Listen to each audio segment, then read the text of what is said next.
Comment vous faites ce truc-là en rentable? Bah, vous arrêtez de faire ça. Vous prenez un produit, vous faites un texte de vente ultra agressif, vous vendez votre produit ici, vous ne prenez pas le formulaire de commande Shopify qui vous fait perdre, je dirais, 3/4 de votre trafic tellement qu'il est long et ingérable. Euh, En bump, vous mettez un produit complémentaire ou une livraison express, ça ne veut rien dire. Comme vous avez fait ici un bon texte de vente, vous pouvez pricer là 3 fois plus cher.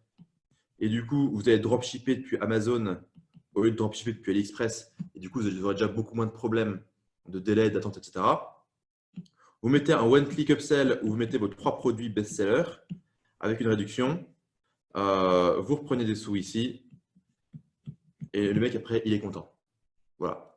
La problématique d'une boutique de drop standardisée, c'est que fondamentalement, elle a un problème d'identité.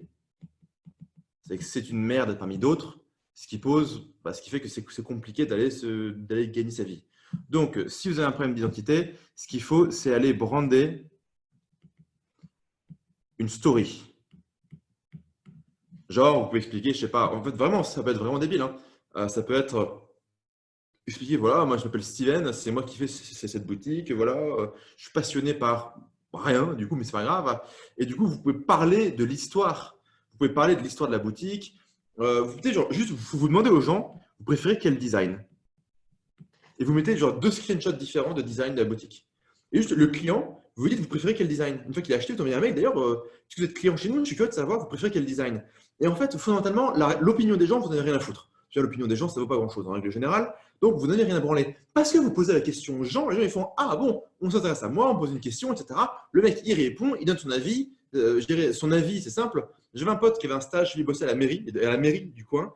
Il y avait une boîte à idées où les citoyens, vous savez, les gens qui payent les impôts comme des cons, là, les citoyens mettaient des idées. Et lui, une fois par semaine, son taf, c'était de prendre la boîte à idées et d'aller la vider dans la poubelle. Bah, là, c'est à peu près pareil. C'est que vous n'en avez rien à foutre de l'opinion des mecs.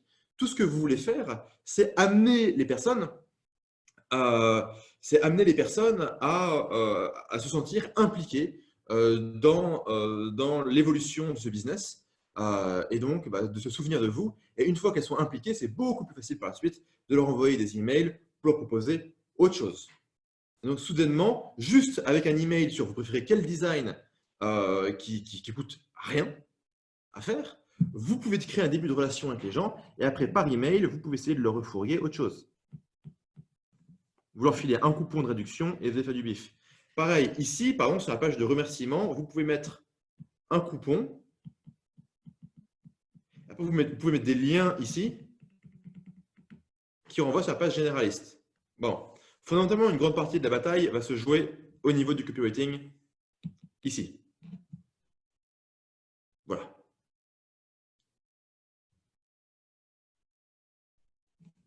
Si vous faites ça correctement, vous gagnez des sous. Surtout, avec le copywriting, vous pouvez augmenter la valeur perçue et dropshipper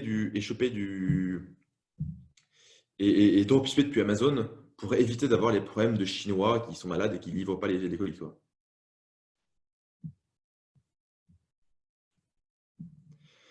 C'est sur le copywriting qu'on gagne, mais ce n'est pas que sur le copywriting. C'est sur le copywriting, le bump, les upsells, ce qui fait que même si le copywriting est bof, si on arrive à rentrer dans la relation d'achat, on peut faire du bif.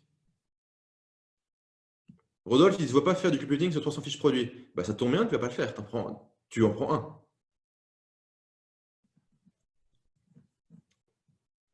Tu fais pas chier. Fondamentalement, pour gagner de l'argent, vous avez besoin de ça, vous n'avez pas besoin de ça. Ça, ici, c'est juste l'arrière-boutique de votre business. Voilà. C'est peut-être une façade aussi. Mais l'argent, il se fait ici. Et d'ailleurs, si vous vous amusez un petit peu, il y a beaucoup de gens qui ont des Shopify, mais en fait, ils font leur argent sur le tunnel. Bien plus que sur le Shopify. Mais par contre, après, ils vont ramener leur trafic sur Shopify. Et le Shopify, ce qui est bien avec Shopify, c'est que c'est joli. Donc, ça peut faire une jolie vitrine pour votre site. On dit, oh, ok, le mec est sérieux, il a une vraie boutique, machin, etc. Ok, bah voilà, le Shopify version Zozo, bah, vous le faites comme ça et vous gagnez votre vie, quoi.